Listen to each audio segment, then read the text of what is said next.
IPL teams money ఎలా earn చేస్తాయో తెలుసా నీకు? లాగ్ చేయకుండా కంప్లీట్ గా సింపుల్ గా చెప్తా విని. First way, central pool earning. ఇక్కడ నుంచి ఐపీఎల్ కి పెద్ద రెవెన్యూ వస్తుంది.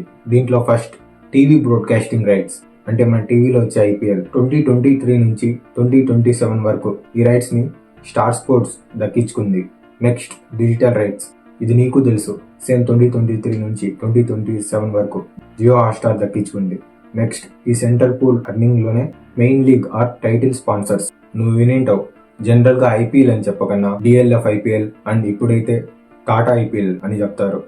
సో ఇదే టైటిల్ స్పాన్సర్స్. అట్లే ఇది స్ట్రాటజిక్ టైమ్అవుట్ దగ్గర కూడా యూజ్ చేస్తారు. నార్మల్ గా చెప్పుకున్న సిఎట్ స్ట్రాటజిక్ టైమ్అవుట్ అని యూజ్ చేస్తారు. నెక్స్ట్ అనదర్ ఇన్కమ్ సోర్స్ వచ్చి official sponsors like Dream11, cred, RuPay etcetera.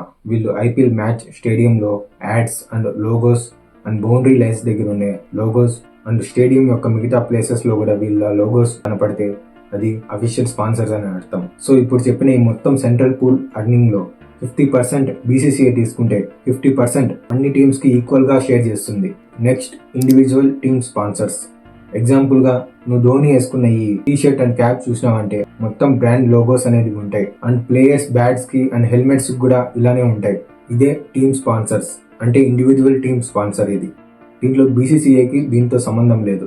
ఈ టీమ్ స్పాన్సర్స్ తో వచ్చిన ఇన్కమ్ తో ఫ్రాంచైజ్ ఓనర్స్ వాళ్ళ టీమ్ కి కావాల్సిన coaches and support staff, flights, hotels, players యొక్క ఇన్కమ్ కి ఇలా యూజ్ చేస్తారు. రిమైనింగ్ మిగిలిన ప్రాఫిట్ అంతా ఫ్రాంచైజ్ ఓనరే పెట్టుకుంటాడు. అండ్ ఇలాంటి స్పాన్సర్స్ లో పర్సనల్ స్పాన్సర్స్ కూడా ఉంటాయి. లైక్ ఒక పర్టికులర్ ప్లేయర్ కి మాత్రమే ఈ స్పాన్సర్స్ అనేవి వస్తాయి. పర్సనల్ స్పాన్సర్స్ లో టీమ్ ఫ్రాంచైజ్ కి అనేది ఏ ఇన్కమ్ పోదు, ఓన్లీ ఆ స్పాన్సర్ చేసిన ప్లేయర్ కి మాత్రమే వెళ్తుంది. సో నెక్స్ట్ ఐపీఎల్ టీమ్ యొక్క ఇన్కమ్ సోర్స్ వచ్చి హోమ్ గ్రౌండ్ ఇన్కమ్. ఏ టీం అయితే వాళ్ళ హోమ్ గ్రౌండ్ లో మ్యాచ్ ఆడుతుందో ఆ హోమ్ గ్రౌండ్ యొక్క టికెట్ ఇన్కమ్ అంతా ఆ ఫ్రాంచైజ్ టీమే తీసుకుంటుంది అండ్ ఆ స్టేడియం యొక్క ఓనర్ కి మాత్రం సెపరేట్ గా వాళ్ళు పే చేస్తారు. Next income source merchandise selling. వాళ్ళ టీం యొక్క వెబ్సైట్ లో caps, T shirts and another accessories cell చేసి ఆ ఫ్రాంచైజ్ టీం యొక్క ఓనర్ కి ఈ ఇన్కమ్ అంతా వెళ్తుంది. తర్వాత social media platforms like YouTube, Instagram and another websites. YouTube అయితే గూగుల్ యాడ్సెన్స్ బ్రాండ్ యొక్క స్పాన్సర్ చేస్తే కూడా ఆ వీడియోలో ఆ ఫ్రాంచైజ్ ఓనర్స్ కి వెళ్తుంది. అండ్ ఐపీఎల్ టీమ్ కి last and best income tournament winnowing prize money. A team అయితే ఐపీఎల్ ట్రోఫీ గెలుస్తుందో ఆ టీం కి బీసీసీఐ అనేది 20 crores ఇచ్చి మిగతా టీమ్స్ కి ఇలా ఇస్తుంది. సో ఇవి major income sources of IPL. Video నచ్చితే లైక్ చేయి, నీ ఫేవరెట్ ఐపీఎల్ టీం ఏదో కామెంట్ చేయి.